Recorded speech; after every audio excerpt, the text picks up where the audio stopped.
अस्सलाम वालेकुम नाजरीन, आप देख रहे हैं प्रोग्राम एतराज है। मैं हूं आदिल अब्बासी। सियासी अदम इस्तेहकाम जो है वो इस वक्त मुल्क में जारी है।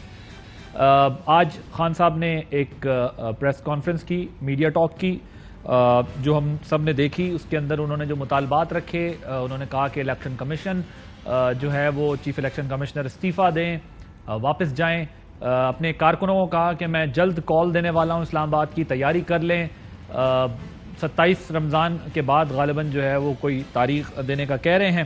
दूसरी तरफ सियासी अदम इस्तेहकाम हमें सिर्फ इस तरह नहीं दिख रहा, बल्कि मुआशी सूरत में भी हमें दिख रहा है। रुपए की गिरती कदर जो है, एक दफ़ा डॉलर फिर ऊपर जा रहा है, पेट्रोल की प्राइसेस अब बढ़नी है। सब्सिडीज़ ख़त्म करने के लिए मिफ्ता इस्माइल साहब यकीन दहानी करा कर आए हैं। ये जो बढ़ती लोड शेडिंग है, जो आपके फॉरेन रिजर्व्स हैं, ये सब डिप्लीट हो रहे हैं, कमी आ रही है। इन तमाम चीज़ों को भी नज़र में रखना है। दूसरी तरफ जो हम देख रहे हैं कि सियासतदान सारे एक सियासी टकराव की जानिब ही हैं। एक तरफ डेडलाइन दी जा रही है तो दूसरी तरफ भी डेडलाइन दी जा रही है कि हम अभी यहाँ एक लंबे अरसे के लिए हैं। आज वज़ीर आज़म जो हैं शहबाज शरीफ साहब, वो कोयटे, उन्होंने कहा कि हम 1.5 साल तक इन मंसूबों को पूरा करना है, ये कि हमारे पास आईनी मुद्दत है। इमरान खान साहब जो है वो जल्द अज जल्द इंतखाबात की बात कर रहे हैं। ये मामला जा किस तरफ रहा है, क्या कहा आज खान साहब ने, पहले आपको वो सुनवाते हैं। मैंने अपनी सारी पार्टी को आज कह दिया कि हमारी मूवमेंट शुरू हो जाए। हर गांव मोहल्ले में अपनी तंजीमों को मैंने आज मैसेज पहुंचा दिया, अपनी सारे MNAs MPs को बता दिया कि अपने लोगों को तैयार करें, और मैं इंशाल्लाह कॉल दूंगा इस्लामाबाद की हकीकी आज़ादी की बात। जी, उन्होंने कहा कि इस्लामाबाद की हकीकी आज़ादी, साथ साथ इलेक्शन कमिश्नर के मुस्ताफी होने का भी कहा। इलेक्शन कमिश्नर को रिजाइन करना चाहिए कि इलेक्शन कमिश्नर जानबदार किस्म का आदमी है, सारे फैसले ही हमारे खिलाफ करता है। मैं सुप्रीम कोर्ट को आज कहूंगा कि 63A इतना इंपॉर्टेंट है। अगर ये लोग अब सारे बच जाएंगे, पैसे भी ले लेंगे, साजिश का हिस्सा भी बन जाएंगे, और अगर कोई एक्शन नहीं लिया जाएगा इनके ऊपर, तो आपने तो दरवाजे खोल देने हैं कि हर किस्म का आदमी पॉलिटिक्स में आएगा, अपने जमीर इलेक्शन वोट लेके आएगा और ब्लैकमेल करने के लिए अपने आप को बेचेगा। उधर दूसरी तरफ वजीर आजम शहबाज शरीफ साहब कोयटा जब गए, उन्होंने क्या कहा, ये सुनिए। और मैं आपको 1.5 साल का टाइम दे रहा हूं। 1.5 साल में आपने कराची से चमन तक इसको मुकम्मल करना है इंशाल्लाह। और हमारी हुकूमत की जो आईनी मदद वो भी 1.5 साल है, तो ये हर लिहाज से ये एक चैलेंज है। जी, उन्होंने कहा कि हमारी हुकूमत के लिए हर सूरत ये एक चैलेंज है।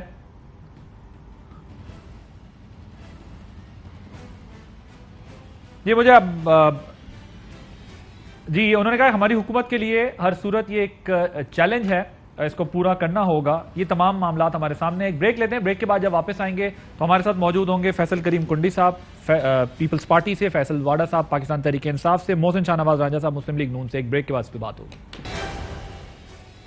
Welcome back. फैसल वाडा साहब, ये बताइएगा, आज इमरान खान साहब ने कह दिया कि इलेक्शन कमिश्नर को भी चेंज कर दें, साथ में उन्होंने डेट भी दे दी है, इस्लामाबाद कॉल की डेट देनी है, लेकिन बता दिया है कि मैंने सब कारकुनों को कहा तैयार रहें। टकराव की सियासत की तरफ बढ़ रहे हैं हम, पोलराइज्ड ऑलरेडी हैं। क्या इस टकराव की सियासत से बचने का कोई तरीका है? मुझे पता है आप यकीनन इलेक्शन को ही करार देंगे, लेकिन क्या कोई डायलॉग का भी रास्ता है या सिर्फ इलेक्शन ही है? बहुत शुक्रिया आदिल साहब। देखिए आदिल साहब, इलेक्शन कमिश्नर और इलेक्शन कमीशन का इशू ये है, मैं आपको 2 मिनट लूंगा, आपको ज़रा बताऊं कि जो मेरा केस था उससे प्रेसिडेंट सेट करके वही प्रेसिडेंट डाला जा रहा है इमरान खान साहब के ऊपर।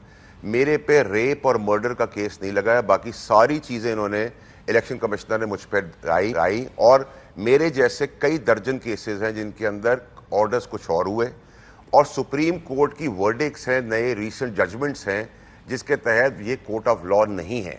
उसके बावजूद उन्होंने ना कि मुझे इंसाफ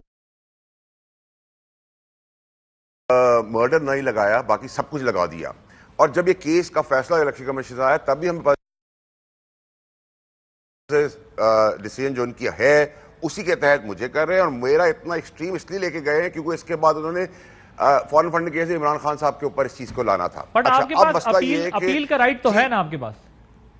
नहीं, वो तो मैं सुप्रीम, देखिए अभी तक तो मुझे इंटरम भी रिलीफ नहीं मिला, जबकि मेरे ऐसे केसेस में कईयों को टर्न अराउंड कर दिया गया केस को, लेकिन मुझे इंटरम अभी तक रिलीफ नहीं मिला। तो हमारा तो अब सिर्फ तकिया, हमारा ईमान, हमारा फेथ सिर्फ सुप्रीम कोर्ट के ऊपर है। तो सुप्रीम कोर्ट की भी 3 दर्जनों जजमेंट्स हैं चीफ जस्टिस समेत बाकी जस्टिस की करंट कि ये कोर्ट ऑफ लॉ नहीं है, जिसके तहत उन्होंने मुझे किया है। वही ये सिचुएशन इमरान खान पे करने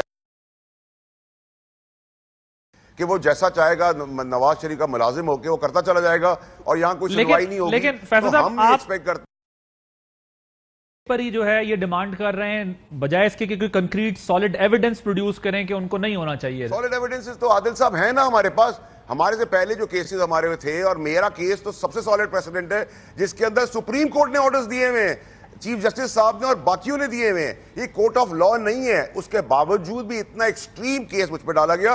और मेरे जैसे 10 केसेस और हैं जिसके अंदर कुछ और इलेक्शन कमीशन ने डिसीजन दिए और हाई कोर्ट ने भी उसके डिसीजन में रिलीफ दिया है, लेकिन मेरे केस में इन्होंने सिर्फ सॉलिड सेट है। चीफ इलेक्शन कमिश्नर अकेला फैसला तो नहीं करता ना, तमाम अरकान मिलकर फैसले करते हैं। तो लोअर दर्जे के लॉयर्स थे जिनको साइड में बिठाए हुए, वो जो लिख के देता उसमें उस चिड़िया बिठाए थे। आपको पाकिस्तान का पता ही नहीं। और सबसे इंपॉर्टेंट चीज क्या है सर, मगर वोट तो उनका भी उतना ही है ना, चाहे वो लोअर है या अपर दर्जे के, वोट तो उनका इक्वल है। मेरी बात सुने ना सर मेरी बात सुने। मसला सारा ये है कि अब पूरी पाकिस्तान की कौम समेत तहरीक इंसाफ समेत पॉलिटिकल पार्टीज के जो एक इदारा है जो सुप्रीम है, जिसके ऊपर सबका ईमान है, तकिया है, जो सब समझते हैं कि क्रेडिबल और ईमानदार है, वो है सुप्रीम कोर्ट। सुप्रीम कोर्ट ने ही इस केस के भी फैसले करने हैं। सुप्रीम कोर्ट ने ही वो एक कमीशन बनाना है जिसके अंडर में उन्होंने उस साजिशी कागज को देखना है, और सुप्रीम कोर्ट ने ही वर्डिक्ट देके इसको हटाना है। उस तरफ मैं आता हूं, ये तो मैं उस तरफ आता हूं, लेकिन देखें अब इसमें मसला ये है कि पहले ही 2 मेंबर्स हैं, 2 और अभी अपॉइंट होने हैं। और दूसरी बात यह है कि अगर ये भी चले जाएंगे तो वो मैकेनिज्म क्या होगा? तो वजीर आजम, लीडर ऑफ द हाउस और लीडर ऑफ द ऑपोजिशन, इन्होंने मिलकर ये काम करना होगा ना। ये कैसे करेंगे? अच्छा, ये काम फिर आप हटाएंगे कैसे और लाएंगे कैसे? आदिल साहब आपको एक चीज समझाने के लिए बताता हूं। जो चीफ कमिश्नर के साथ एक मेंबर है उसको सिंध हुकूमत ने नौकरी दी हुई है इंटीरियर में, दूसरा जो है उसको नून की हुकूमत ने बेटे को नौकरी दी हुई है। आप किधर से जस्टिस मांग रहे हैं? जब हम इलेक्शन कमीशन के केस में बार बार जा रहे थे कि इलेक्शन कमीशन बायस्ड है, ये उसमें भी पीट रहे थे।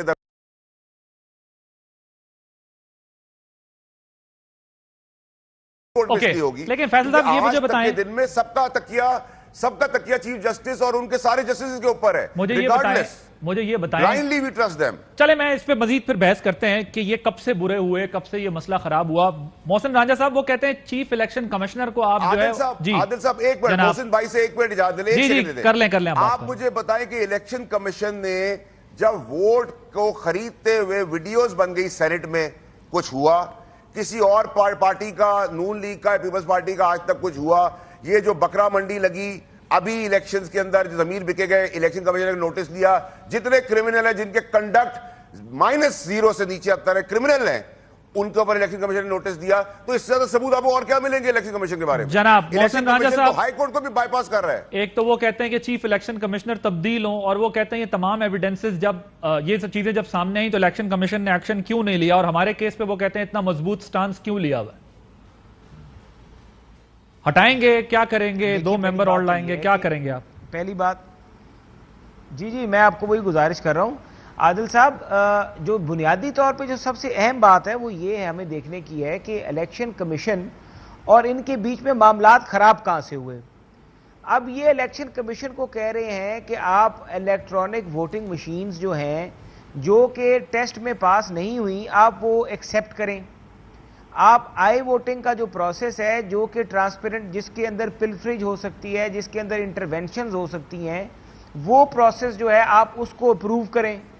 अब election commission of Pakistan committee में आया तो मैं आपको जरा ये बताऊं, ईवीएम के मामले पे तो इलेक्शन कमीशन ने अपनी पोजीशन क्लियर की हुई थी, और इनको भी ये रियलाइजेशन थी कि ईवीएम अभी इंप्लीमेंट नहीं हो सकता, उसकी परचेजिंग, उसकी प्रैक्टिस, उसको अप्लाई करना। लेकिन मसला बोन ऑफ कंटेंशन इस वक्त फॉरेन फंडिंग है ना। मैं तो कमेटी में था ना, मेरे सामने हुआ था। क्या हुआ था? मैं आपको बता रहा हूं, मेरी बात सुन लें, मेरे सामने हुआ। आप कमेटी के वो इख्तलाफ करके उठ गए थे ना, इन्होंने इलेक्शन कमीशन की नहीं मानी थी। उस लॉ में इलेक्शन कमीशन ऑफ पाकिस्तान जब कमेटी में बैठे थे, हम भी बैठे थे, उन्होंने इख्तलाफ किया था। हमने कहा था कि चले आप ईवीएम ले आए, आई वोटिंग ले आए, हमें कोई इतराज़ नहीं है, लेकिन हमें बताएं कि ये मशीनें सही काम करेंगी। इसके बीच में 2018 वाली फिर कोई सिलेक्शन का प्रोसेस तो नहीं होगा। तो उसके ऊपर जो रिपोर्ट पेश की गई उसमें आ रहा था कि ये मशीनें ठीक नहीं है, इससे इलेक्शन मुमकिन नहीं होगा। लेकिन अगर इलेक्शन, ये उस वक्त की बात है, चले आपकी बात भी लेकिन ठीक है, अब तो मुमकिन ही नहीं है ना। आई वोटिंग भी मुमकिन है और ई वोटिंग भी। दूसरा ये भी था ना, देखिए मोहसिन, मैंने फिर हमने बाद में फिर इन लोगों से जब बात की भी, जब हुकूमत के आखिरी दिनों में भी और बाद में भी, अब ये तैयार हो गई है, समझ गए इस बात को कि ईवीएम तो अब चले, एक मसला दूसरी तरफ चला गया, वो नहीं इंप्लीमेंट हो सकता। आपको याद होगा वोट ऑफ नो कॉन्फिडेंस से पहले फवाद चौधरी साहब, तहरीक इंसाफ के लोग ये कोशिश कर रहे थे कि कोई डायलॉग भी हो जाए, मामलात हो जाए कि इलेक्शन की तरफ चले जाएं। तो वो उस वक्त कह रहे थे कि ओवरसीज पाकिस्तानियों के वोट वाला मसला भी तो डिस्कस हो सकता है और ईवीएम तो वैसे ही उड़ गया है। लेकिन फिर भी ऑपोजिशन इस बात पे नहीं आ रही, वो वोट ऑफ नो कॉन्फिडेंस पे बजिद है। तो इसलिए हम कहते हैं कि ये साजिश हो रही है, या जाहिर है वो साजिश भी है, नेशनल सिक्योरिटी काउंसिल ने कह दिया कि कोई साजिश नहीं है। मैं अब यहाँ पे काफी लोग, मेरी गुजारिश सुने, मैं एक बड़ी अच्छी आपको बात, मैं नाम नहीं लेना चाहता क्योंकि हमें ना लोगों के नाम लेने की आदत नहीं है। जो इमरान खान ने बंदे भेजे थे और काफ़ी अरसा फवाद चौधरी भी इस अमल में रहे, किसी तरीके से इलेक्शन कमीशन को राज़ी कर लिया जाए, किसी तरीके से उसको पहले थ्रेट दिए गए, उसकी सारी नैब उसके पीछे लगाई गई, उसके सारे अकाउंट्स चेक किए गए, उसको बड़ा थ्रेट किया गया। जब वो देखा कि कुछ नहीं निकला, शरीफ आदमी है, फिर उसके पीछे दोबारा से जाके शुरू कर दिया उन्होंने ये काम कि उसको अप्रोच करना शुरू कर दिया। फिर एक दिन एक बंदे से खान साहब ने कहा कि यार देखो, जितना हमसे उनकी लड़ाई हो चुकी है तो मुझे इलेक्शन कमिश्नर मिल लेगा, मैंने जो कुछ उसके साथ किया है। अब मैं आपको जो बातें हुई हैं, मैं वो आपको एक्चुअल बातें बता रहा हूँ। अच्छा, जब उन्होंने इनकी कोई नहीं मानी, क्योंकि वो चाह रहे, मसला ये था कि फॉरेन फंडिंग एक ओपन एंड शट केस है। अकबर एस बाबर जो है वो कब से ले रहा है, ये 8-9 साल स्टे के पीछे छुपते आए, कभी हाई कोर्ट एक में घुसते, कभी दूसरी हाई कोर्ट में घुसते, आगे पीछे पूरी कोशिशें करने के बाद जब तमाम अदालतें, इन्होंने तमाम रेमेडीज जो है इन्होंने यूज कर ली, तो उसके बाद फिर इलेक्शन कमीशन आ गए। अब फिर इलेक्शन कमीशन से लड़ पड़े कि अब आप हमारे हक में फैसला दें। भाई वो तो पूरा ओपन एंड शट केस है कि पैसे इन्होंने लिए हुए, इनके एफिडेविट चेयरमैन के as a chairman of the party Imran Khan के झूठे हैं। अब वो किस तरह गलत को 19 को 20 तो कर सकता है, लेकिन 10 को 20 वो गरीब आदमी किस तरह करे। तो बात ये है कि अब देखिए सर, वो ये कोर्ट पे भी मुतमईन हो रहे हैं, मैं तो अच्छी बात है। हाँ, वो तो हो रहे हैं, लेकिन साथ में वो ये भी कह रहे हैं कि सबके केसेस एक साथ चला दें, अगर हमारा चला रहे हैं तो उनका भी चला दें। और कल जो है वो जी, मैं गुजारिश करूंगा, जो इनका केस है और हमारा केस है, फरूख हबीब मेरा भाई है, छोटा भाई है, अजीज है, लेकिन वो बात जो कर रहा है वो गलत बात है। नून लीग के ऊपर केस जो है वो प्रोहिबिटेड फंडिंग का है कि आपके पाकिस्तान के बीच में जो फंड पार्टी में आए गए हैं उनके ऊपर एतराजात हैं जो, और हमारी एक, मैं आपको इस प्रोग्राम में कह रहा हूं, मैं आ रहा हूं, रुपए की हमारी फॉरेन फंडिंग नहीं है, 1 रुपए की हमारी फॉरेन फंडिंग नहीं है, ठीक, इनकी फॉरेन फंडिंग है। ये अपने केस को हमारे साथ क्लब करके, बाकी पार्टी के साथ क्लब करके अपने को लटकाना चाहते हैं, जबकि हमारा केस तो क्विकली, फिर मैंने ब्रेक लेनी है। पाकिस्तान में क्या पैसे हुए? आदिल साहब, मोहसिन रांझा साहब से ये पूछे अभी कि इनको किसने बताया है कि चीफ इलेक्शन कमिश्नर की नैब ने इंक्वायरी की और अकाउंट चेक किए। इनका उनसे कैसे इतना क्लोज नेटवर्क है कि उनकी इंक्वायरी और उनका अकाउंट चेक हो रहे हैं और इनको पता हो। अब आपको ये एक और सबूत मिल गया इस प्रोग्राम के अंदर। ये मोहसिन रांझा साहब ब्रेक के बाद बताएंगे कि इनको कैसे पता कि नैब उनके अकाउंट चेक कर रहा है या कोई और उनके अकाउंट चेक कर रहा है। इसका मतलब ये गठजोड़ इनका है, जो हम कहते हैं जाती मुलाजिम है, वो है। इसके बाद मैं आपको ब्रेक के बाद बताऊंगा कि ये चाहते हैं कि लेकिन आप लोग भी बता देते थे कि अब फलाना पकड़ा जाने वाला है, अब फलाने के ऊपर केस है, ये भी बता सकते हैं। हम अंदाजे से बता सकते हैं आपको। नहीं, हम गवर्नमेंट में थे, तो ये भी तो अभी गवर्नमेंट में है ना। ये तो नहीं, ये अभी तो नहीं पता। इनको कैसे पता चीफ इलेक्शन कमिश्नर का नैब में केस चल रहा है, ये तो हर अखबार में आ रहा है। नहीं, मुझे अखबार बता दे, मुझे अखबार बता दे, वो अखबार मुझे बता दे। चले आप अखबार बता दें, अखबार बता दें सर। वो ये आप निकाल लें बैक डेट्स की अखबारें, बल्कि चेयरमैन नैब से सर आप मुझे बता देना, आपको पता है, क्योंकि ऐसा किसी अखबार में ऐसी कोई चीज नहीं आई। आपको उन्होंने फोन करके बताया जरूर होगा कि शायद मेरे पीछे इंक्वायरी हो रही है, मेरे अकाउंट निकाले जा रहे हैं। और चीफ इलेक्शन कमीशन ने इलेक्शन कमिश्नर होते हुए जो प्रॉपर्टीज खरीदी है इलेक्शन कमीशन के नाम पर, कमीशन के लिए प्रॉपर्टीज खरीदी है। मैं जरा फैसल कुंडी साहब ने भी हमें ज्वाइन कर लिया। कर लिया, जरा थोड़ी देर से आए और अभी भी मैसेज में लगे हैं। इमरान खान साहब ने जिस बंदे को भेजा था, मैं उसका नाम बता दूं, लेकिन फिर मेरा वो दोस्त है, बुरा लगेगा। बताएं किसको भेजा था, बताएं बताएं किसको भेजा? छोड़े जी, दोस्त है। इलेक्शन कमीशन के साथ नाम नहीं लेते। नहीं, इलेक्शन के साथ मामला तय करने के लिए भेजा? नहीं, वो तो आदिल साहब अपना दुख सुख लेके इलेक्शन कमिश्नर जो है वो से राजा साहब पास पहुंच गया, नून लीग पास पहुंच गया जाके इलेक्शन कमिश्नर के, मेरे तो अकाउंट चेक हो रहे हैं, साहिब हैसियत दोस्त रैब लग गई है। साहिब हैसियत दोस्त तो अब काफी निकल गए, बड़ा अच्छा दोस्त है, काफी दोस्त साहिब हैसियत निकल गए। एक दो रह गए जो उनमें से ही हैं। चले मैं इतना कह देता हूं, जो एक दो रह गए उनमें से हैं। इस्लामाबाद वाले ही हैं? बस मैंने अब इतना यार इतना तो बता देना। चले इस्लामाबाद वाला साहिब हैसियत है, बाकी की बात हम समझ जाएं। लेकिन बात सिर्फ इतनी सी है। नहीं इतनी नहीं, एक मिनट ना मुझे ये बताएं। चले जो रह गए, खुदा का वास्ता है मुलाकात करा दें, मेरी फौरन फंडिंग ना खोलें। मोहसिन राजा साहब ये बताएं, इस्लामाबाद वाला साबिक वजीर आजम ने पूरी कोशिश की, इस्लामाबाद वाला दोस्त है? और सर छोड़े, इनके बड़े बड़े दोस्तों के बड़े बड़े किस्से हैं। नहीं ये तो फिर देखे ना कहानी डस्का के फोन, डस्का के इलेक्शन पे किसने, ये तो कहानी है ना। देखें अब आप 2 में 4 में भी नहीं बता रहे कि कहां, जोराबाद के इलेक्शन पे किसने फोन किया। ओके, कहा गया इलेक्शन साहब ने ज्वाइन कर लिया, फिर कहा गया जोराबाद का इलेक्शन हरा दें।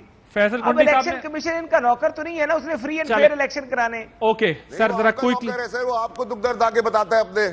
सर मसला ये है, इस मुल्क में किसी ने भी इदारों की बात नहीं तो माननी। जो फैसला जिसके फेवर में आता है वो कहते हैं इदारे पाकिस्तान के आजाद हैं, फैसला खिलाफ आता है तो कहते हैं इदारे कैद हैं, इदारों के सरबराहान भी कैद हैं, सब कैद हैं। ये मानना नहीं है हमारे मुल्क में किसी ने भी, सब ने अपना यही स्टांस रखना है। जनाब कुंडी साहब, बिलावल साहब की मियां साहब के साथ मुलाकातें हुई हैं, क्या तय करने गए हैं, क्या कर रहे हैं? ऊपर से खान साहब कहते हैं कि जी साजिश जो है, या जो कुछ हमारी हुकूमत के खिलाफ हुआ, ये सब मिल रहे थे पहले भी, लोग खरीद रहे, सारा कुछ होना। अब इलेक्शन कमिश्नर की बात कहते हैं वो चेंज करना है, वो कह रहे हैं मैं 27 रमजान के बाद कॉल दे रहा हूं इस्लामाबाद की। बिस्मिल्लाहिर्रहमानिर्रहीम। कॉल देने की जहाँ तक बात है, 27 रमजान को क्यों दे रहे हैं, आज ही दे देते। तो वो कह रहे हैं कि 27 में दुआएं मांगेंगे, उसके बाद देंगे। वो उनका अपना है, लेकिन अगर वो हमें अगर बता रहे हैं 27 रमजान, उनका अपना जमहूरी हक है, पॉलिटिकल पार्टी है, जितने जल्द से जुलूस करना चाहती है करे, कॉल दे, 27 रमजान के बाद दे, पहले दे, ईद पे दे। फैसल वाडा साहब ने चीफ इलेक्शन कमिश्नर की बात की। मैं पिछले दिनों एक क्लिप देख रहा था, गालिबन आप ही इमरान खान साहब को वजीरिस्तान में इंटरव्यू कर रहे थे। हाँ, और वो यही कह रहे थे कि इससे अच्छा सच्चा खरा बंदा, मतलब सियासी जबान में कर रहा हूँ, हमें नहीं मिल सकता। और मैंने एक ऐसे कॉम्पिटेंट बंदे को लगाया कि जो आप कहें कि मतलब है कि कहीं, लेकिन उसके बाद खान साहब ने कुछ यूट्यूबर्स को इंटरव्यू दिया, उनसे इंटरेक्शन किया, उनको कहा कि ये गारंटी जो है वो फैसल वाडा साहब मेरे सरकार प्रोग्राम में थे। इन्होंने कहा कि जी वो नवाज शरीफ साहब के फॉर्मर जो प्रिंसिपल सेक्रेटरी थे, उनके गालिबन दामाद हैं। तो ये सईद मेहदी साहब को मैं खुद पर्सनली जानता हूँ, बड़े अच्छे नफीस आदमी हैं। उनका दामाद होना या उनका बेटा होना या उनकी बेटी होना, ये कोई वो नहीं है। तो उनके बेटे को भी तो चीफ कमिश्नर इस्लामाबाद और आपने CDA का चेयरमैन लगाया। कल ये बोलेंगे नहीं वो तो हमने बड़ा गलत फैसला किया। भाई आप पहले फैसले तो ठीक कर लो, पहले ये बता दो कि हमने ये फैसला कर लिया, ठीक है, इसके बाद हम यूटर्न नहीं मारेंगे। 3 साल बाद आपको ख्याल आता है ये हमने बड़ा गंद किया है। ये चीज़ें देखें, ये इल्ज़ामात लगाना, खुद आप कुछ करने से तो खुद आप बड़े नालायक हो, निकम्मे हो, फिर इल्ज़ाम दूसरों पे लगा लेते हो कि यार ये ऐसे है, ये वैसे है। ये चीज़ें नहीं होनी चाहिए। जहाँ तक मुलाकात है चेयरमैन बिलावल साहब की और नवाज शरीफ साहब की, लंदन में बिल्कुल हुई है। मुझे बड़ी हंसी भी आ रही थी। आपके TV चैनल से ज़राए से कुछ खबरें भी चल रही थी। आपके जमहूरी हक है, आप चलाएं जिस तरीके से चलाएं। मैं वो देख रहा था तो मुझे, चलो मैंने कहा चलो अच्छी बात है, तो मैं थोड़ा हंस भी लेता हूँ। जो क्या हुआ था? मैं गलत किस्म की खबरें, मतलब है कि मैं तो फेक न्यूज़ कहूँगा, मतलब उनको खैर उन्होंने ज़रा से चलाई, अथेंटिक खबर नहीं थी। सोर्स होगी उनके पास कोई ना कोई, लेकिन टोटली जो सोर्स है, कम से कम मैं आपसे रिक्वेस्ट करूंगा आपके चैनल की तवसत से, तो हुआ अपना सोर्स। किस खबर को डिनाई कर रहे हैं आप? नहीं, मैं कहूंगा कि अपना जो है वो कम से कम अपना सोर्स चेंज करें। आप खबर बताएं ना। मैं भी वो खबर देता हूँ, आपको पढ़ के सुना देता हूँ। नहीं, आप खबर बताएं ताकि वो सोर्स जो है वो अपने तौर पर उसकी वजाहत देंगे। दोनों पार्टियों में इंतखाबी शराक के मुआहदे पर गुफ्तगू की गई। ठीक है, बिलावल भुट्टो ने पंजाब में 20 सूबाई नशिस्तों पर हिमायत मांगी। बिलावल भुट्टो का पंजाब में 10 कौमी असम्बली की नशिस्तों पर हिमायत का मुतालबा। सिंध के 3 से 4 सीटों पर उस पार्टी के नून लीग की हिमायत की तजवीज़। Sir but series of events है ना, मुलाकातें तो होती रही हैं। मौलाना साहब के भाई भी गए, बिलावल साहब भी गए। बिलावल साहब ने 2 मुलाकातें की हैं। पहली मुलाकात हुई थी, उसके बाद कल अफ्तार डिनर था। ये जो एजेंडा था ये बिल्कुल डिस्कस ही नहीं हुआ। क्या डिस्कस हुआ? डिस्कशन जो हुई थी, एक तो पहली बात है कि मुबारकबाद देने गए थे शहबाज शरीफ साहब की, हमजा शहबाज की और अदम एतमाद की कामयाबी पे। दूसरी था कि हमें पाकिस्तान को आगे ले जाने के लिए, हमें जैसे लंदन एक तारीखी शहर है, वहाँ पर मोहतरमा शहीद और नवाज शरीफ के दरमियान चार्टर ऑफ डेमोक्रेसी साइन हुआ। हम चाहते हैं कि हम COD 2 कहें या चार्टर ऑफ रिकॉन्सिलेशन कहें या चार्टर ऑफ प्रॉस्पेरिटी कहें, हमें उसकी तरफ जाना चाहिए। और चार्टर ऑफ रिकॉन्सिलेशन और प्रॉस्पेरिटी में हम अपोजिशन जमातों को भी दावत देंगे कि वो भी आएँ, इस मुल्क की बेहतरी के लिए, इस मुल्क को आगे बढ़ाने के लिए हम सबको मिलकर जो है आगे चलना चाहिए। हुकूमतें देखें, कल ये थे, आज हम लोग हैं, कल फिर कोई और होगा। हुकूमतें आती जाती है, लेकिन हमें मुल्क को आगे बढ़ाने के लिए जो है काम करना चाहिए। और ये चीज़ें जो है ठीक है, न्यूज़ की सोचते थे कि यार ये खबर हो गई, ये चीज़ हो गई, इन चीज़ों पे कोई कह रहा है प्रेसिडेंटशिप मांगने गए हैं, कोई कहते हैं 4 गवर्नर मांगने गए हैं, इन चीज़ों में कोई सदाकत नहीं। हमने तहैया किया है कि हमने इस हुकूमत को हर सूरत में सपोर्ट करना है और हम इंशाल्लाह इस हुकूमत को सपोर्ट करेंगे, इस मुल्क को बहरान से निकालेंगे। तो उसके लिए लंदन जाने की क्या जरूरत थी? ये सपोर्ट तो यहाँ भी वो नहीं, वो लंदन जाने की जरूरत इसलिए थी कि वो बिलावल साहब पार्टी के चेयरमैन हैं, मियाँ साहब पार्टी के रहबर हैं, रहनुमा हैं, तो इस ट्रांजिशन पीरियड में उनके साथ मुलाकात करना जरूरी था कि मैं कम से कम उस पार्टी के। ये गारंटी से कह रहे हैं कि सदारत के लिए कोई बात नहीं? बिल्कुल गारंटी से कह रहा हूँ। और सीट एडजस्टमेंट्स पे भी कोई बात? बिल्कुल, मैंने इस पे कल हमने प्रेस कॉन्फ्रेंस भी किया है, चेयरमैन साहब से बात भी हुई है फ़ोन पे, दोनों मीटिंग्स के बाद हमें उन्होंने ब्रीफ भी किया, दोनों इंफॉर्मेशन सेक्रेटरीज को, और उसके बाद हम प्रेस कॉन्फ्रेंस भी की, और मैं बिल्कुल 100% सदाकत से कह रहा हूँ। ओके, एक ब्रेक लेते हैं, ब्रेक के बाद डिस्कशन को कंटिन्यू रखें।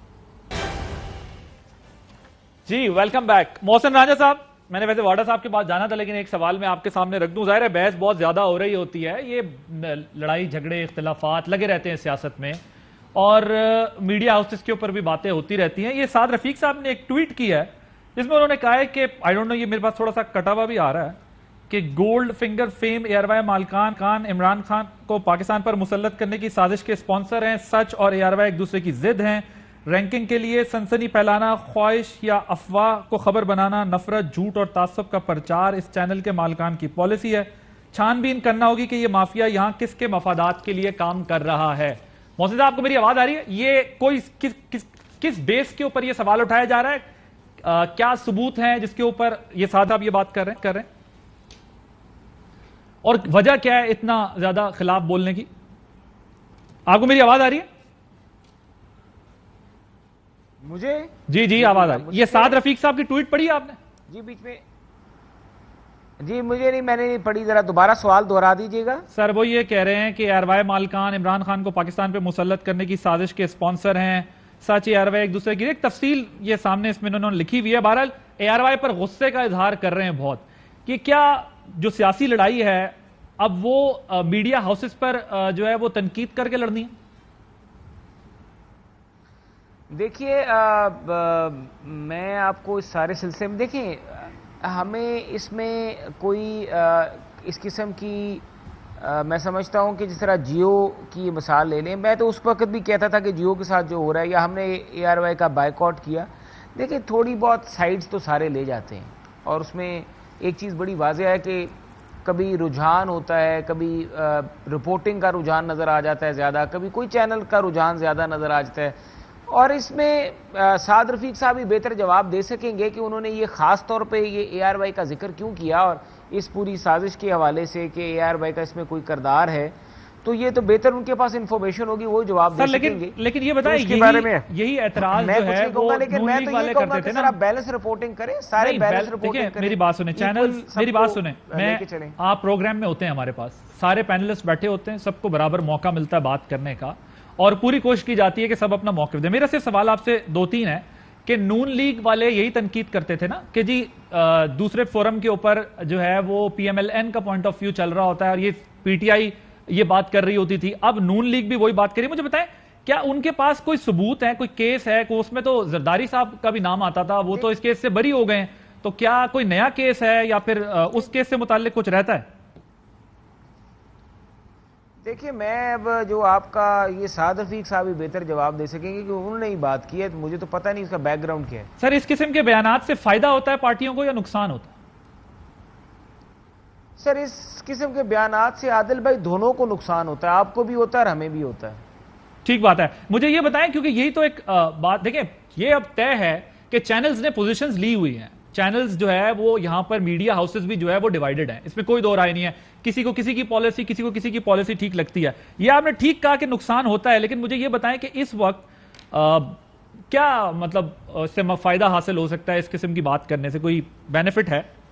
देखिए मैं तो इस पूरी किस्से में ये कहूँगा कि हमने तो हमेशा से ये बात की है कि हम तो आपको भी साथ लेके चलते हैं। अब गिले शिकवे होते हैं, मेरे कई दफ़ा प्रोग्राम्स में बड़े ऐसे भी मेरे मुंह में अल्फाज डाल दिए गए और फिर उनको गलत चलाया गया, फिर वो आपके चैनल में आप लोगों ने बंद भी किए जब मैंने कहा कि ये मैंने बात नहीं की और इसको गलत तरीके से लिखा जा रहा है। तो इस तरह सर देखिए, मैं आपको बताता हूं, अभी कुंडी साहब थे, अभी कुंडी साहब ने बात की है, एक कुंडी साहब ने कहा कि खबर है जराए से गलत चली, मैं उसकी थोड़ी तस्दीक करना चाहता हूं। दुरुस्त बात यह है, उन्होंने आकर अभी टीवी के ऊपर ही एक तरीका कार के तहत कहा, उन्होंने कहा मैं जराए को भी किसी के चैलेंज नहीं करता, किसी के होंगे। समझ आ गई आपकी बात, अब क्या करें, वो नेशनल सिक्योरिटी काउंसिल की खबर की बात कर रहे हैं। मुझे नहीं पता वो किस कॉन्टेक्स्ट में ये बात कर रहे हैं। एम्बेसडर को, जो एम्बेसडर ने बयान दिया और उस एम्बेसडर के बयान को थोड़ा सा ट्विस्ट करके जो मैंने थोड़ा सा, but there is a way to talk about this ना, one can restrict to the point कि ये चीज है, ये खबर है, ये गलत है, ये ठीक है, लेकिन अगर आप थ्रू आउट बात करते हैं तो फिर थ्रू आउट तो ये कोई किसी के भी फेवर में तो नहीं है, तो बेनिफिट ना मीडिया के ऊपर भी और सिविल गवर्नमेंट। मैं बड़ा हैरान हुआ हूं, मेरा एक सवाल है आपसे, मैं एक सवाल कर सकता हूं आपसे? जी क्या कह रहे हैं, मुझे आपकी आवाज नहीं आ रही। मैं आदिल भाई एक सवाल कर सकता हूं? सर आप करें, मैं आपसे ये अर्ज कर रहा हूं कि जो भी आपका एतराज है जिस खबर पे, आप उस खबर को रिवर्ट करें, उस खबर के ऊपर तनकीद करें, उस खबर पर बात करें, लेकिन थ्रू आउट आप मीडिया को देखिए। मैं आपको एक बड़ी जो अमेरिकन, जो साबिक अमेरिकी सफीर के हवाले से जो उसका बयान एक चला और फिर उसको ARY पे कवरेज मिली, अगर मुझे नहीं पता, आजकल फोटो शॉप हुई होती है चीजें और नीचे किसी का लोगो और ऊपर कोई तस्वीर, मैंने उसको इतना नहीं देखा, लेकिन जो चल रहा था सोशल मीडिया पे, अगर वो ARY ने किया है तो वो तो, अगर ये खबर चली है कि नहीं चली, मुझे जरा ये क्लियर करें। सर मैं आपको ये बता दूं कि पैमरा के जरिए भी नोटिस भेजे गए ARY को, और अगर एक खबर है, अगर एक खबर है, आदिल भाई मेरा सवाल था, खबर चली है कि नहीं चली? कौन सी खबर? मुझे क्लियर नहीं पता, आप मुझे बता कौन सी खबर सर? कि वो अमेरिकी सफीर ने डट गया, अमेरिकी सफीर अपने बयान पे, अमेरिकी नहीं, पाकिस्तानी सफीर, पाकिस्तान के सफीर जो अमेरिका में थे, वो देखें खबरें चलती हैं जराए से, उसको रिवर्ट किया जा सकता है, उसे चैलेंज किया जा सकता है, उस पर तनकीद की जा सकती है, लेकिन पर्सनलाइज होके मसले को तो हल नहीं किया जा सकता ना। पर्सनल अटैक तो सोल्यूशन नहीं है, आपका कंडक्ट जो है उसके ऊपर बात हो सकती है। मोहसिन राजा की जात पर बात करने का तो मतलब ये है कि I have lost my argument. मेरा ख्याल है थोड़ी अब लंबी हो जाएगी, तो इशू की तरफ दोबारा आते हैं। मेरा ये ख्याल है कि मीडिया के मामले में, सारे मीडिया हाउसेस के मामले में गवर्नमेंट्स को एहतियात करनी चाहिए, और अगर कोई चीज गलत है उसको उसके अकॉर्डिंगली डील करना चाहिए, ना कि पर्सनलाइज होकर मसले को हल करना चाहिए। जी फैसल वाडा साहब वो कह रहे हैं तरदीद चलाई थी सर, अब ये अब मुझे ऐसी कई बयानात सियासतदानों ने दिए जिसकी तरदीद नहीं की। मैं चैनल की जो न्यूज मैनेजमेंट है वो उसका जवाब देगी जिस सोर्स से वो खबर चली है। मैं तो आपको एक जनरल बात बता रहा हूं कि किस तरीके से किसी खबर को काउंटर किया जा सकता है, करना चाहिए। जी फैसल वाडा साहब ये बताएं कि वो नहीं अच्छा ना करें ना सर, खबरें गलत चलती रही हैं, बहुत जगहों पे चलती रही हैं, खबर को खबर के हिसाब से डील करना चाहिए। मैं इस चीज का कायल हूं, लेकिन ओवरऑल मीडिया के साथ कन्फ्रंटेशन किसी की भी फेवर में नहीं जाती। जी फैसल वाडा साहब मैं तो बिल्कुल कहता हूं सबसे भाई बना के रखें। तो बहुत अच्छी बात है, बहुत अच्छी बात जनाब। आदिल साहब वैसे तो आदिल साहब मेरी गुजारिश आपसे ये होगी कि क्योंकि अब नून लीग और पीपल्स पार्टी गवर्नमेंट है और एक ही पार्टी है, तो जब आप इनके दो बुलाते हैं तो फिर मेरे साथ भी फवाद चौधरी, अली जैदी या मुराद सईद को भी बुलाए ताकि बैलेंस हो, क्योंकि ये तो एक ही पार्टी के दो बंदे आपने बुलाए हुए हैं, मोहसिन राजा साहब भी और कुंडी साहब भी, क्योंकि ये गवर्नमेंट है। नंबर एक। नंबर दो ये कि हमारा फिर आपसे कहना है कि देखिए हम तसादुम की सियासत नहीं चाहते, हम चाहते हैं कि हमारा ईमान और तकिया सुप्रीम कोर्ट के ऊपर है। सुप्रीम कोर्ट ही उस साजिशी कमीशन बनाए जो उस लेटर की प्रोब करे, सुप्रीम कोर्ट ही आगे लेके बाकी चीज़ों को चले, और सुप्रीम कोर्ट को ओवर रूल करने वाली ना हैसियत ना औकात इलेक्शन कमिश्नर की है ना इलेक्शन कमीशन की है। नंबर तीन ये कि जब आप तसादुम की बात करते हैं तो हम तसादुम की सूरत नहीं चाहते, लेकिन कुंडी साहब का कॉन्फिडेंस ये कह रहा है कि वो तसादुम चाह रहे हैं, क्योंकि आज जो उनकी पार्टी यानी कि उनकी बी पार्टी जो कि उन्हीं की पार्टी है, शहबाज शरीफ साहब ने कहा हम 1.5 साल के लिए आएंगे, यहाँ मुतालबा है 3 महीने में इलेक्शन कराने का। अगर आपने उसको सीरियस नहीं लिया तो फिर आवाम पाकिस्तान की भी मालिक है, फिर आइन की भी वो मालिक है, कानून की भी वो मालिक है, फिर जैसे पानी अपना रास्ता बनाता है फिर आवाम अपना रास्ता बनाएगी, तो फिर उस वक्त शिकवा ना हो। तो हम नहीं जो चाहते उससे पहले इस चीज़ को सीरियसली ले लें। और मेरी गुजारिश आपसे आदिल भाई ये है कि आइंदा जितने भी प्रोग्राम्स करें, बाकी चैनल्स भी, वो जब इनको दो गवर्नमेंट के 2 बंदों को बुलाती है, यानी कि एक ही पार्टी को बुलाती है, तो फिर हमारे भी 2 बुलाएं। अच्छा, तो बैलेंस हो जाएगा आर्गुमेंट करना। मैं ये आप लोगों का गवर्नमेंट के दिनों में भी आर्गुमेंट था। मैं एक गुजारिश करना चाहूंगा। जी जी मोहसिन साहब। सर वो माजी में कहते हैं ना कि वो ले मुझसे मेरा माजी यार, अब वो एक इस तरह का एक बड़ा मशहूर एक शेर भी है। तो वो जब ये पैट और पीटीआई इकट्ठे बैठा करते थे तो हम भी यही बात किया करते थे कि ये दोनों कजन्स बैठ गए तो मेहरबानी हम पे करें। तो मुझे आज वो याद आ रहा कि किस तरह तारीख अपने आप को दोहराती है। ठीक है, मैंने लास्ट बात लेकिन सर ये होता रहता है। वाडा साहब अभी आप अपोजिशन में है, वो रिपोर्ट करेगी शहबाज शरीफ को। वाडा साहब अभी अपोजिशन में है, हम अपनी पार्टी की नुमाइंदगी कर रहे हैं, आपके भी कोलिशन पार्टनर आपके साथ बैठे होते हैं। मैंने एक और पॉइंट आज बड़ा इंपॉर्टेंट टेकअप करने हैं। हमेशा ह्यूमन राइट्स आपकी टीवी बड़ा अच्छा लोगों को दिखाती थी। केपी में पेशावर में एक वाकया हुआ है। एक सेकंड, फैसल वाडा साहब की पार्टी के एक एमपी जो कि कत्ल की वारदात में मुलव्वस थे, उनके ऊपर केस है, फैसल जो है जमान, वो एमपीए हॉस्टल से फरार हो चुके हैं। ये है हमारी गैर सियासी पुलिस, जिसने एमपीए को जो कि कत्ल की वारदात में मुलव्वस था उसको एमपीए हॉस्टल से फरार होने में जो है वो सपोर्ट किया है। आज तो पीटीआई के रहनुमा के कत्ल का इल्जाम, पीटीआई के रहनुमा इनके हमेशा इनके जो भी वजीर पहले माजी में वफाकी वजीर अपने सूबाई वजीर के कत्ल में मुलव्वस है, जितने भी इनके केस उठाएं सब अपने ही लोगों के कत्ल में मुलव्वस हैं। और आज ह्यूमन राइट्स कमीशन किधर है? अगर ये वाकया सिंध में होता तो आप माशाल्लाह से भी टीवी चैनल पे आधा प्रोग्राम कर लिया होता आपने कम से कम। फैसल वाडा साहब। सर मैं मोहसिन राजा साहब को, मेरे दोस्त भी है, उनको मुबारकबाद देता हूँ, शुक्रिया अदा करता हूँ कि उन्होंने आज एडमिट कर लिया कि इलेक्शन कमिश्नर ने आके नून लीग को अपने सुख दुख बताया कि जी मेरी बैंक स्टेटमेंट चेक हो रही है, मुझे इंक्वायरी कर रही है। तो ये जो आज उन्होंने इतना बड़ा क्लेम किया ARY पे, अब अगर इसको आप हेडलाइन में चलाएंगे तो उनको नाराज नहीं होना चाहिए क्योंकि ये उन्होंने एक्टिव स्टेटमेंट दी है। आपका क्या मेरी जान, आप अखबार तो बता दे मुझे। वाडा साहब एक सवाल है, आप अपने आईजी के मुतालिक क्या बोलें केपी के, जिसने अपने एमपीए को फरार करने में जो है एमपीए हॉस्टल से आपका एमपीए फरार हो चुका है जिसमें कत्ल का केस था। सर आपके चेयरमैन जो है वजीर आजम बन गए शहबाज शरीफ साहब, आप उनसे कहें उस आईजी को अरेस्ट करें, गवर्नमेंट आपके पास है। आप कहते हैं कि आपके आईजी ने अच्छा काम किया, बुरा काम किया। नहीं, कैदी भागने पे आईजी कब अरेस्ट होते हैं ये कहाँ होता है? लेकिन एमपीए हॉस्टल में वो एक किस्म का सब जेल था, सब जेल से एक एमपीए फरार होता है, उसको कौन मुलव्वस है? आईजी मुलव्वस से नहीं, लेकिन वाडा साहब आईजी को तो अरेस्ट नहीं कर सकते ना अगर एक कैदी भाग गया है, अलबत्ता एक्शन होना चाहिए। इस तरह नहीं सर, इस तरह तो कई कैदी भाग जाते हैं, लेकिन उस पर आप आईजी तो अरेस्ट नहीं करते ना। आईजी को चेंज कर सकते हैं लेकिन अरेस्ट तो नहीं कर सकते ना इस बात पे कि कैदी भाग गया। नहीं, अगर ये कर सकते हैं, कानून को इजाजत देता तो इनके चेयरमैन प्राइम मिनिस्टर है शहबाज शरीफ, वो कहते हैं वजीर आजम से आप एक्शन करवा दें। आपके एमपी और आईजी ने अच्छा काम किया आप कहते हैं? सर मैं कह रहा हूं आप एक्शन लें, आपका चेयरमैन आज प्राइम मिनिस्टर है शहबाज शरीफ। क्या बात है, क्या डिफेंड, जो आईजी चोरों को, डाकुओं को, डकैतों को जो है वो सपोर्ट करे, आप उसको सपोर्ट कर रहे हैं मतलब है? सर मेरी कुंडी साहब, तो फिर तो जो पठान, जो आपके अदवार में पठान ने जो लिखी थी रिपोर्ट कि आपने डाकू भर्ती की है, तो क्या मैं उसको भी सच मान लूं? वो भी डीआईजी था उस टाइप का। लेकिन इस बात को डिटेल में जाएंगे तो कहां से कहां बात चल जाएगी। मैं तो अगर ये सिंध में होता तो अभी पता नहीं क्या कर रहे होते आप। आपका एमपीए कत्ल में मुलव्वस है, वो एमपीए हॉस्टल से फरार हो रहा है, आपका आईजी से मुलव्वस है। आज आपका चेयरमैन वजीर आजम है शहबाज शरीफ, आज राजा साहब का भी चेयरमैन शहबाज शरीफ है और आपका भी चेयरमैन शहबाज शरीफ है। जी मोहसिन साहब कहे कि आईजी और 30 सेकंड, मोहसिन राजा साहब 30 सेकंड। देखिए मैं एक बात कराऊंगा, मैं कहूंगा कि वो जो आईजी मेरे ख्याल से इधर पार्लियामेंट लॉजेस पे आए थे ना हमलावर होने और हम लोगों को पकड़ने अदम एतमाद के वक्त, और ये बड़ी जमहूरी जमात है और ये बड़ी आइन की पासदारी करती है, तो मेरे ख्याल से कुंडी साहब उन आईजी साहब को भेजते हैं उधर दोबारा से। ये जो आईजी इस्लामाबाद का था, ये इसकी रिपोर्ट आई थी इस्लामाबाद के आईजी साहब की रिपोर्ट आई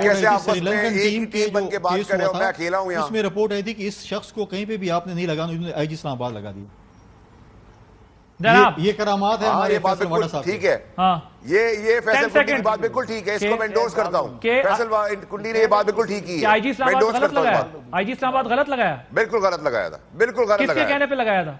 और एक गिलास पानी भी बचे देना, जो भी है, लेकिन गलत लगाया था, उसके ऊपर रिपोर्ट्स थी कि उसको नहीं रख सकता। अच्छा चले ठीक है, thank you so much Faisal Vawda साहब, मोहसिन शहनवाज राजा, अफजल करीम कुंडी साहब। नाज़रीन आपने प्रोग्राम देखा, आदिल अब्बासी को इजाजत दीजिए, अल्लाह हाफ़िज़। अहम तरीन खबरें अब एक क्लिक की दूरी पर, आपके पसंदीदा टॉक शोज हों या अहम मुल्की या गैर मुल्की शख्सियात की न्यूज कॉन्फ्रेंसेस, हर लम्हा बाखबर रहने के लिए सब्सक्राइब करें हमारा YouTube चैनल। मौसम की सूरत हाल हो या खेल के मैदान से खबरें, अपने मोबाइल फोन से मुल्की और बैनुल-अक़वामी अहम खबरों तक रसाई के लिए डाउनलोड कीजिए मोबाइल ऐप।